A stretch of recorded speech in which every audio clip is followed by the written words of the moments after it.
یہ میں نے جمعے میں ایک واقعہ سنایا تھا نا, ادھورا رہ گیا تھا وہ واقعہ.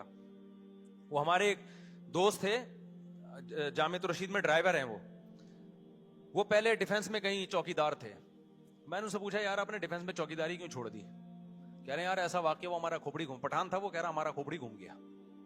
میں نے کہا کیسے گھوم گیا بھائی تمہارا کھوپڑی؟ کہہ رہے ہیں یار میں جس گھر میں چوکیداری کرتا ہوں سیٹھ کا انتقال ہو گیا, اس گھر کے سیٹھ کا انتقال ہو گیا, تو ایمبولینس آئی جنازہ رات کو 2-2:30 بجے. تو ایمبولینس والا نے بولا بھائی ان کے بیٹے کو بولو کہ وہ ابا کا انتقال ہو گیا ہے. کہہ رہے انتقال ہاسپٹل میں ہوا, بچہ گیا نہیں وہاں. تو میت جب گھر آئی ہے تو کہہ رہے میں گیا, میں نے اس کے بیٹے کو جگایا, بھائی تمہارے ابا کی ڈیتھ ہو گئی ہے. کہہ رہے ہمارے گاؤں میں تو رونا دھونا کئی مہینے تک تعزیت چلتی ہے, رو رہے ہوتے ہیں, ڈپریشن میں چلے جاتے ہیں. کہہ رہے میں گیا, میں نے اس کو اٹھایا, اٹھا ہی نہیں. بولا عیدی سینٹر والوں کو بولو غسل کفن دے کے دفن کر دیں.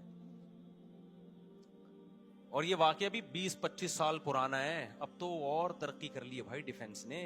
اب تو یہ چھچور پنا بھی نہیں ہے کہ عیدی, وہ سارے ڈیفنس والے ایسے نہیں ہیں بھائی, بہت سے اچھے بھی ہیں جو بیان سنتے ہیں ہمارا, ان کے علاوہ کی بات کر رہا ہوں.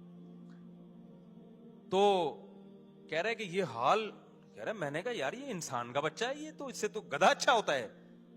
باپ کی میت آئی ہوئی ہے باہر, ہم تو کئی مہینے, میرے جب والد صاحب کا انتقال ہوا 6 مہینے میں ٹینشن سے نکلا نہیں تھا. حالانکہ ہم تو اتنا سوچ کے بھائی موت تو برحق ہے, پھر بھی 6 مہینے تک مجھے ٹینشن مسلسل رہی ہے. تو وہ کہہ رہے ہیں کہ یار یہ کیسا آدمی ہے بھائی. تو کہہ رہے ہیں میں نے کہا اس جگہ کو چھوڑو, ان لوگوں کو چھوڑو, ورنہ ہم بھی, ہمارا دل بھی پتھر ہو جائے گا. یہ تو نبی صلی اللہ علیہ وسلم قوم عاد اور قوم سمود کے آثار سے گزرتے تھے نا, تو منہ چھپا لیا کرتے تھے, کپڑا ڈھانپ لیا کرتے تھے تاکہ اس عذاب کو نہ دیکھیں. بخاری کی حدیث ہے, قوم سمود کے آثار سے آپ گزرے, صحابہ نے وہاں پانی, کنووں سے پانی نکال کے آٹا گوندا, آپ نے سارا آٹا پھینکنے کا حکم دیا کہ ان کنووں سے پانی بھی نہ پیو. حالانکہ کنویں میں تو کوئی خرابی نہیں تھی نا, لیکن علماء نے حکمت لکھی ہے کہ اس سے دل سخت ہو جاتے ہیں.